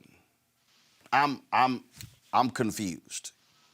See, this is the nonsense that you see from these white conservative evangelicals. And see, again, Daystar ain't got no problem with black dollars. They've got no problem with black viewers. But her supporting this nonsense that the election is stolen, I'm telling you right now, if you are the member of a church, if you are the member of a pastor who is broadcasting on Daystar, you should tell your pastor, pull your program off Daystar. You should say that your tithes and offerings will not go to people who are so petulant and childish in supporting and backing a tyrant that they would openly lie and support such nonsense. I don't care who it is. Daystar should get no black money whatsoever, Michael Brown. None. Penalize Joni Lamb, Marcus Lamb, pull the programming off and say, we're not going to appear on your network. Yeah, absolutely. And, Roger Stone actually started this whole Stop the Steal campaign 4 years ago because he thought that Secretary Clinton was going to win the election. So this was really started 4 years ago, and clearly it's working out perfectly from his standpoint and 45's standpoint for this campaign. But, again, same thing. Black churches have a whole different standard that they have to adhere to relative to any kind of political activity. But when it's a white church, especially these right-wing evangelicals, they have to say, we can get involved in as much politics as we want. No one's going to put a target on our heads. No one's going to take away our 501c3 status. But boy, if you're a black church, you even think about mentioning something political in your church, somebody's going to say, put up the red flag. Wait a minute, they need to have their 501c3 status revoked. So the standards are different. These people think they can do whatever they want. Again, hopefully we'll see an active Justice Department. No one's suggesting that anyone should go to jail or be convicted of a crime yet, but send them a letter. Send an agent down to talk to them and say, look, you're skirting the laws. You're right on the line. Maybe you should take a step back. But until those kind of things happen, these people are going to continue to act any way they want, as long as they're. Look, I don't care who you are. I dare say, Kelly, don't run your conferences on Daystar. Don't have your sermons on Daystar. Don't appear on Daystar. It is abundantly clear that Daystar does not care about all Christians. What Joni Lamb and Marcus Lamb care about are their white conservative evangelicals. And fine, if you want to sit here and support Trump on your Instagram page, fine. But to sit here and promote a Stop the Steal rally, oh, hell no. Hell no. And I'm telling you right now, no black pastor should be airing their sermons or any programs on Daystar, Kelly? None. I mean, I agree with you there. And obviously, the challenge is where else would they air it? I mean, no. That's not a challenge, Kelly. That's not a challenge. You got TBN. What I'm saying is, I agree with you there in that there are other options. I'm just saying from the viewpoint of a pastor. No. No. And what I'm telling you, the viewpoint of that pastor is wrong because there are now multiple religious networks. Secondly, we're now living in the digital world. You don't even need Daystar. Hell, you can go right to. So any pastor using that excuse, that's already gone. Oh, well, then there you go. No challenge then, right? But again, when you said that they don't care about certain Christians, I would argue to say that they don't care about Christians at all. I would argue that they are not really following the teachings of Christ himself, because Christ would not be supporting a tyrant. Christ would not be supporting people who literally hate others and make it their duty to hate others and make sure that we know that they hate us. Christ was a marginalized person of color who was a target of the government at large. He would not be in support of this president. He would not be in support of anybody who would support this president. So for you to say that you're Christian, for you to say that you follow the teachings of Christ and that you love your neighbor as yourself, and yet you still ascribe to this cult-like doctrine that is Trump and white evangelicalism and Eurocentric Christianity as a whole. I've been saying this a lot on the show, but the cognitive dissonance is right there. Like, you can't serve two masters, right? I mean, because that is a master in and of itself. And you cannot serve that kind of government. You cannot serve that kind of ideology and still consider yourself Christian. Not anymore, anyway. Like, you shouldn't have in the first place. But you definitely can't do it now in 2020. The thing here, Joseph, is that, again, the way Daystar makes their money is pastors pay for the programming on Daystar. And so they are paying to have their sermons or their programs run on Daystar. And it's like, fine, Joni Lamb, if that's how y'all want to roll, no problem, go right ahead. You're not getting our money. And I'm telling you, every single black preacher who is on Daystar should pull their programming immediately and say, you are not going to get any of our money. No way. Well, and if there are pastors who are about history, the three words that come to mind for me are Montgomery bus boycott. You aren't treated fairly. You're being exposed to racist behavior and racist dialogues. Pull that. There are plenty of other ways to make your money, plenty of other ways to get your message out. If it's more about the message than the money. And why should you support someone who has these sorts of ideas and attitudes? So the answer is clear. The question is, do the pastors have enough fortitude and enough sense of history to take collective action here? And only time will tell. Well, look, only time will tell, but the bottom line is here. This is the moment how we use our economic power. There are other options. They're not the only option. And so, fine, Joni, that's how you want to roll? Cool. Black dollars don't have to be spent on Daystar paying for your hair and everything else like that. So here's the deal. Here's what I want my audience to do. I want y'all, if y'all look at Daystar, I want y'all, so people can watch at different times. I want y'all to look at Daystar or pull up their programming guide. In fact, I'm going to sit here. Matter of fact, let's see what I got over here. I got my Roku. Let's see right now. Because, see, I was looking for the guide on their website. Yeah, y'all know I don't play this. I was looking for the guide on their website and did not see the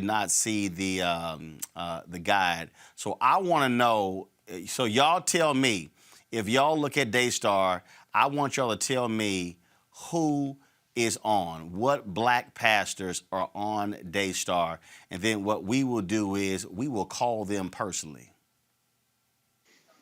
We will call them directly. And so easiest thing for y'all to do is just shoot an email real simple, and just send us an email, info@rolandsmartin.com. Send us an email, and yeah, we want to see exactly who they have on their network to let them know and whether or not they endorse that particular nonsense. And it's cool. Here's the deal, Daystar, y'all can do whatever you want to. You ain't getting black dollars. Not gonna happen. All right, y'all know what time it is. Oh no. I'm white. I got you, huh? Illegally selling water without a permit On my property. Whoa! Hey! You don't live here. I'm uncomfortable.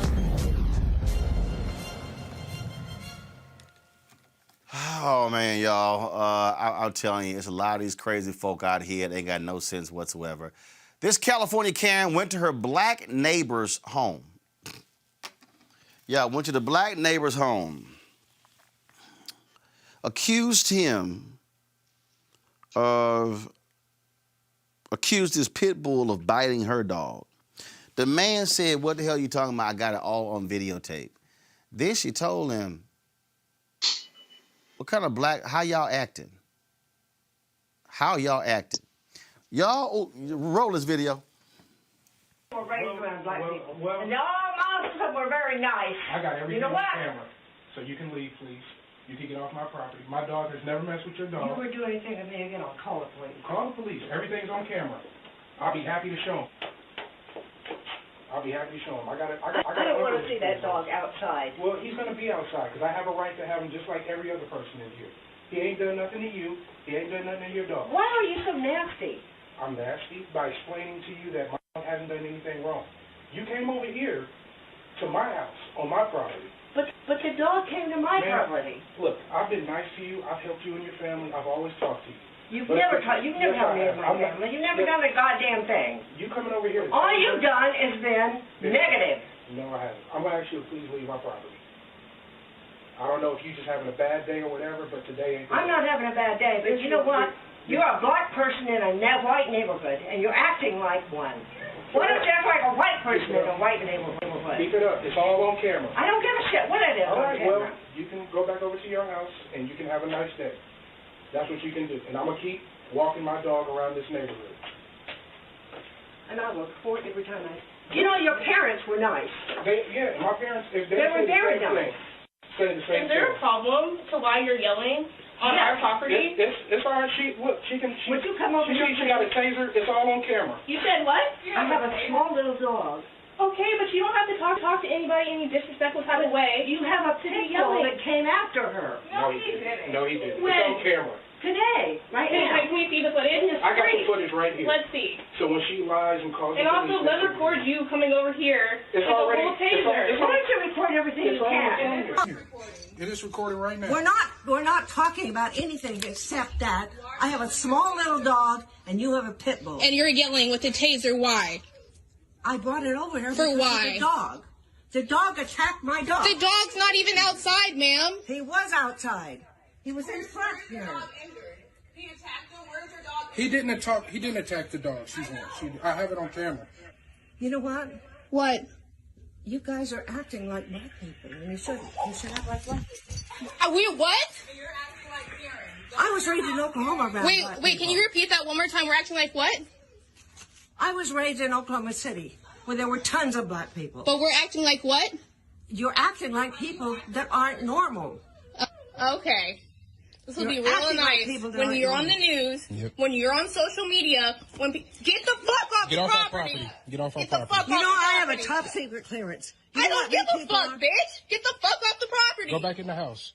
Go back in the house. Since we're acting like black people.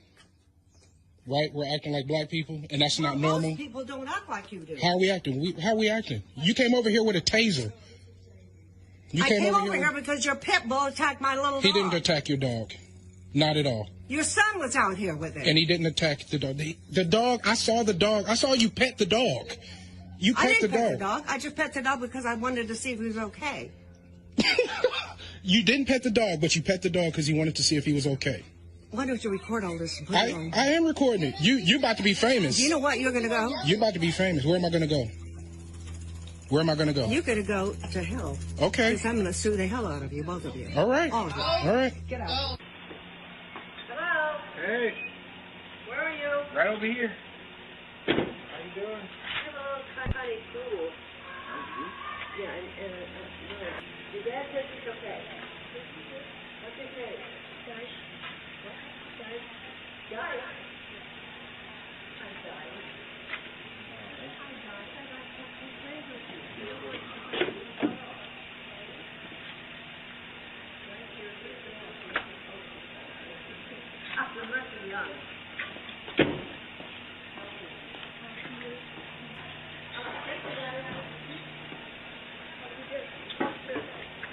What are you going to do about a little dog like this and not let you go? Ain't no pit, but he ain't done nothing to your dog. Can you back So the what about fuck up? what about all the other big dogs around You here? know, most people in Oklahoma that were black were normal.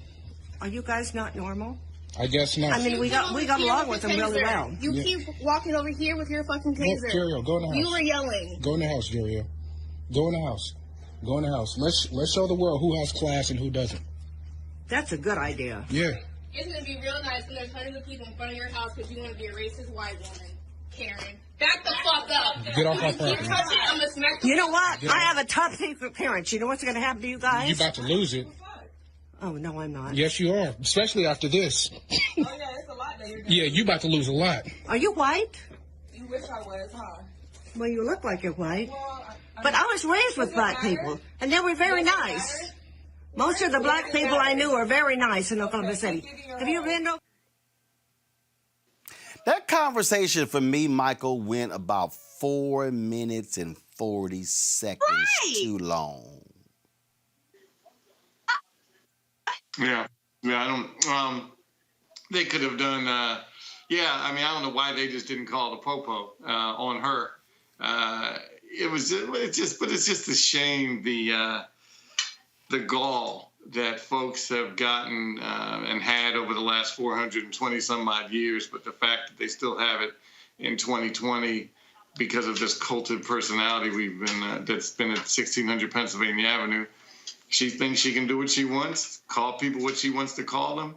And yeah, you're right. I wish they had just called the police on her and let them let them sort it out, because that was too long of a conversation, and it's just unfortunate. If you walk your ass up on my property, Kelly, I'm telling you right now, it's gonna be a problem. Yeah. And then you ain't got no mask on. I'm trying to tell you. Like, that was one of the first things that I noticed. I'm like, you don't have a mask. You're not socially distant. You 3 ways to Sundays types of wrong. Like, there was nothing right about what this woman did. And the poor dog is looking at everybody like, I don't know why I'm here. I don't know what she's talking about. I'm with the black man on this because this don't make no sense. I want to go home. I want to go home. Like, nothing made sense here. If there's nothing that dumb white people have, it is the audacity, the caucasity, if you will. Because the fact that she felt comfortable enough to be in my space on my property, like, no, I don't have the patience for that. She would have been on the ground within 30 seconds if she was in my face for that long. I'm just saying. I mean, I'm telling you. Kudos to that family for having the patience and the grace necessary to navigate that situation well. But I can tell you right now, it could not be. And Michael, the husband, really knew that the wife was about to go #team, get that ass on her. He was like, go on in the house, because he heard the intensity of her voice. She's like, she about to whoop your ass. So let me just go ahead, go in the house, go in the house. That he was trying to say to the white woman. Like, I'm trying to save your life. She dropped the B word, 3 or 4 times? That should give you an indication she's about to go off on her. Hey, she was letting her know right then, like, look, it's about to be a problem up in here. So y'all might want to go ahead and get this little nonsense straightened out. But, I'm telling you, that's how these folks roll. That's how they roll. All right, Kelly, Michael, as well as Joseph. I really appreciate it. Thanks a lot. Founders Day. Thank you. What Founders Day? Founders Day. What? What? Happy Founders Day, Michael. Thank you very much. Oh, I'm sorry. That's right. It's a Lil Youth Group Day. Oh my God. Okay. All right.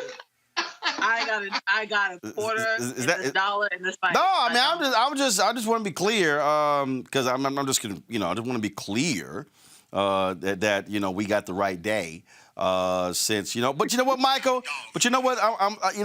I'm sure glad you brought that up, because Oh, Lord. Oh. No. I saw all of these tweets. I saw all of these tweets and stuff from various people, and they were talking about. They were showing everybody and their mama was showing their little, little videos and throwing your little stuff, and I remembered when Buddy Lewis and I thought we were over with this segment. No, we're not, because we still have 8 minutes left of the show. So, Buddy Lewis and I were on the golf course in L.A. a couple of years ago. Buddy, of course, went to Howard, and he could not get into Alpha, so therefore he had no choice but to become an Omega. And so, Chris Spencer, Chris is behind the camera. Chris said, "I bet you won't put on Atomic Dog on the golf course and challenge Buddy." Why did he have the audacity to challenge an alpha? Watch. You have video? Oh, it's there. He ain't gonna put on Atomic Dog because Buddy's an Omega. I said, "You think I'm worried?"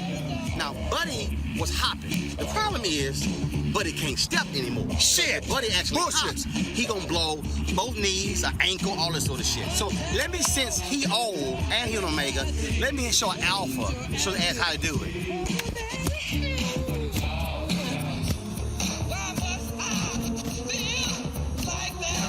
Get it, buddy. Give him that kick, buddy. Y'all see that? Y'all see that? See, he can't spin. Look at him. He's spun. He stopped halfway. Because he can't. He gonna blow something. Nigga, y'all kicking mud all on my face.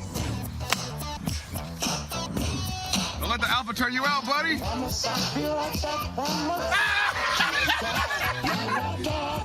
I told him Alpha's his daddy. Fuck that. It's never wise, Michael, to challenge an alpha. Oh, I'll give it to you, though. That was impressive in golf shoes. I'll give you that. It's never wise to challenge an alpha. It's never wise. It ain't going to end well. I can't believe you had that video ready. Oh. You. I'm always prepared. Let's just be real clear. Ro always prepared. Hey, Kelly, it's his show. We have to be prepared. It's his show. Yes, now you have that memory for your little Founders Day. All right, Michael, I appreciate it. Let me give a shout out to the folks who contributed $50 to our Bring the Funk fan club: Mia G, Randy Carradine, Cassandra Corley, Pamela Butler Harris, Estelle B. Carey, Effie Coley, Luradine Timberlake, Lori Jenkins, Deotra Pendleton James, Amenia McKinn, Kimberly Stanley, Jay Tyson. More music, please. The Borough Church, Ventura Ingram, Judy Bell, Crystal Raven, Tracy Dunham, Janeve Williams, Stephanie, Orlando Mitchell, Francine Tompkins, Debbie, Beverly Perriman, Tasha Cox, Honey, Monica Little, Elizabeth Ray, Elaine Brandon, Natasha Faison, Carlene Smith, John Wilson, Yolanda Bethay, Eric Sterling, as well as Jesse Thompson. Those are the folks, of course, who have supported us with our Bring the Funk fan club. I got a few more to read as well. Let me pull those up.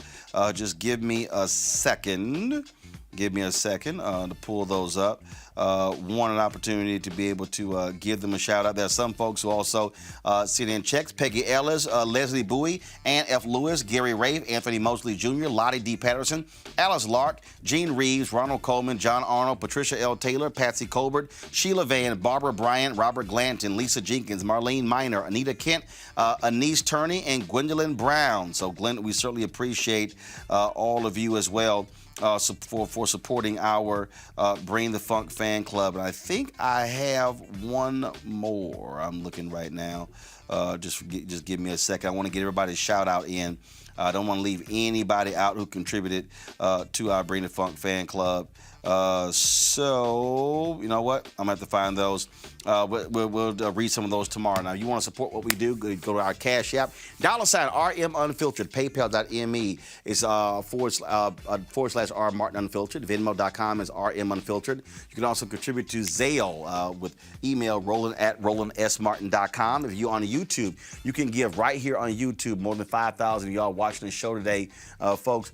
We right now have almost 15,000 members of our fan club. We want to get to 20,000 by December 31st. You can also send us a money order to New Vision Media, NU Vision Media, Inc., 1625 K Street Northwest, Suite 400, Washington, D.C., 2006. And so you can definitely go ahead and send us that money order as well. And speaking of that, these are the folks who didn't necessarily believe, who don't like technology. They rather mail it in. Let's see here. Y'all got to help me out. Let's see. All right, Kenneth Darby. Kenneth, thank God you put that on the back of your envelope because I cannot read your signature, Kenneth. So, Kenneth, I appreciate joining our Bring the Funk fan club. And when I say y'all, literally, these came in today. So, let me see here. Who we got here? We're going to shout out William Hall. William Hall right here. And if somebody left a note, I'm going to go ahead and read the note right here on the air. Let's see here. All right. Let's see here. Vida Diana Hughes. Vida, I appreciate it, Vida. Thank you so very much. All right, let's see here. Let me open this up. And again, y'all can get right there on YouTube. I certainly would appreciate it because we got some great stuff lined up for you. Let's see here. Terralyn A. Phillips Miles. I certainly appreciate it. And so she did not leave us a note, but I appreciate her support for what we're doing here on the show. We got, like I say, there's some new technology that we're getting to improve the show. New look. Also, Howard Lewis. Howard Lewis, I certainly appreciate it, man. Howard Lewis and Janice Williams, thank you so very much. There's some new technology we're looking at getting. Also, we're adding some staff as well. Our goal, of course, is to get bigger and better with what we do, spreading the word. Cheryl Dugan, I appreciate it. Let's see, Bill Holman Jr. Let's see what this here is. Let's see. Somebody said, all right, let's see here. All right, let's see. Please don't read my name on the air. Thank you. Okay, but we still got your check. I appreciate it. Thank you so very much. Let's see here. Let's see here. All right, I'm almost done. I got 5 more. I'm hoping there's a note in here I can read from one of our fans. Normally, some folks send us notes, postcards, stuff like that. But they like, man, just take the check. Just take the check. So we'll go ahead and do that. And again, our goal is to get for you to contribute at least $50 for the course of the year. That's $4.19 a month. 13 cents a day, so that will certainly go a long way to help us do what we do in terms of building this independent, black-owned media show as well. James Gladney, hey James, I appreciate it, James. So y'all like, man, I don't need to write no dissertation. I just want to go ahead and support the show. Let's see here. That looks like I got a note here. Yes, I do. All right then. Let's see. Please enclose my check. It's a donation for your journalist support for the black community and keeping us informed and updated on issues that involve us as a people. Your tireless efforts in placing your life, abilities, talents, and knowledge on the line is truly appreciated.